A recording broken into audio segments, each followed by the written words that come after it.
Hi everyone, welcome back to the channel, and in this course we will talk about Kubernetes security.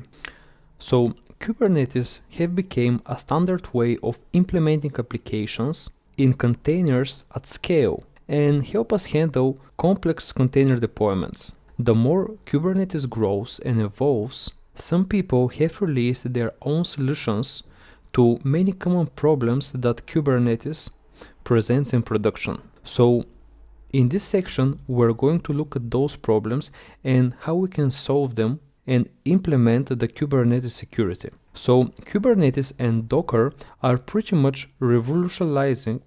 So Kubernetes and Docker, both of them, are pretty much a revolution in the world of computing. And that includes application development and specifically DevSecOps. So both technologies combined together offer benefits like scaling and managing the implementation of an application or a service by using containers to the point of becoming a true standard for the organization. So, like many other infrastructures, we should always think about procedures while implementing those technologies and try to make them as secure as possible to offer the best final performance. So, from the perspective of DevOps, Kubernetes has three main characteristics. So firstly, it operates into the DevOps model.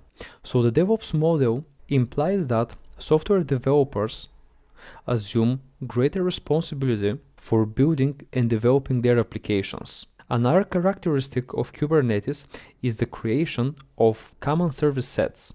So the application requests a service from another application, normally pointing to the IP address and a port number.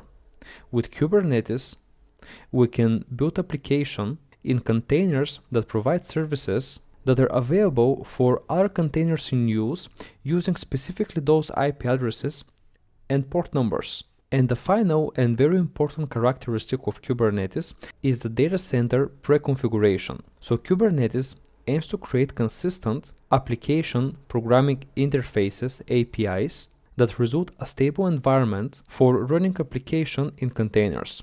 So the developers should be able to create applications that work in any cloud provider that supports APIs. This means that the developers should be able to identify the version of Kubernetes along with the services tied to that version.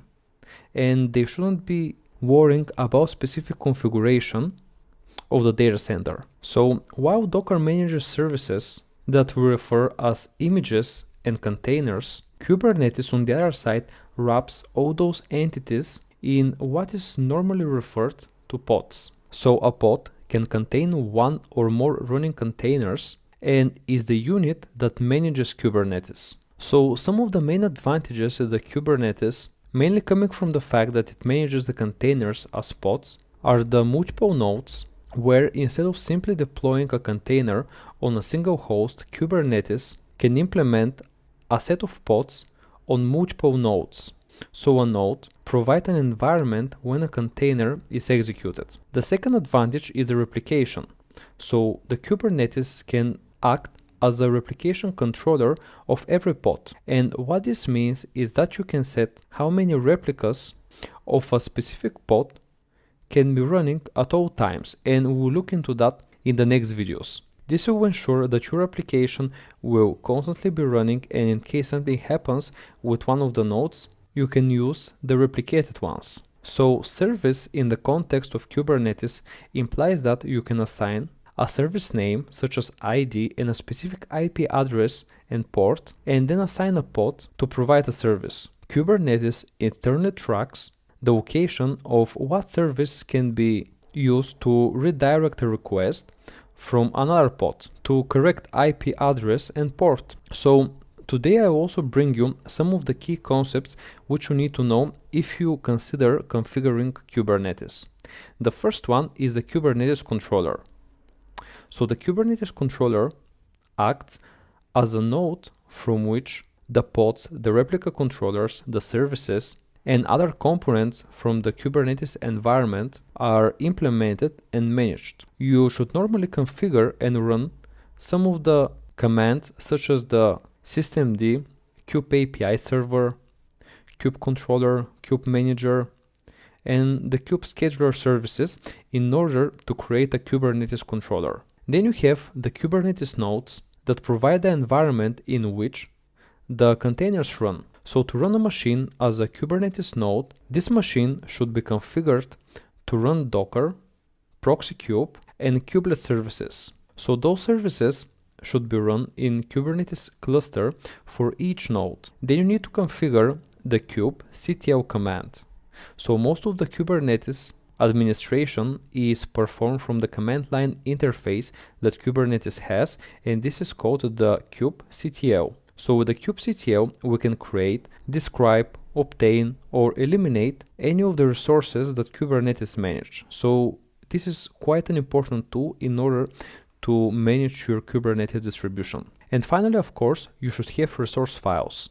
The kubectl command expects the information needed to create a resource to be in either YAML or JSON file from which you can create a pod, replica controller, services, or another resource for Kubernetes. So the standard way on how Kubernetes works is to configure the Kubernetes cluster that has master controller node and has at least 2 nodes, each operating a separate system. In the latest updates, you can even split the master component into multiple nodes in order to have a better control. So the Kubernetes API that is managed by the kubelet should be protected to ensure that it is not accessed from unauthorized developers that want to perform malicious actions. So if unauthorized access was made to one of the containers in a pod of a Kubernetes environment, the API can be attacked with very simple commands to enable to visualize information that is running on the entire environment. So for that reason, security in Kubernetes should be focused on preventing image manipulation and unauthorized access to the entire environment. It is also essential not to deploy pods with root privileges, and also checking the pods have defined security policies and that Kubernetes is using secrets for credentials and password management. And I will show you how to do each of those services in this and some of the next sections. So that's it. Thank you very much for watching, guys, and in the next video I will show you some of the best Kubernetes security practices. Thanks for watching.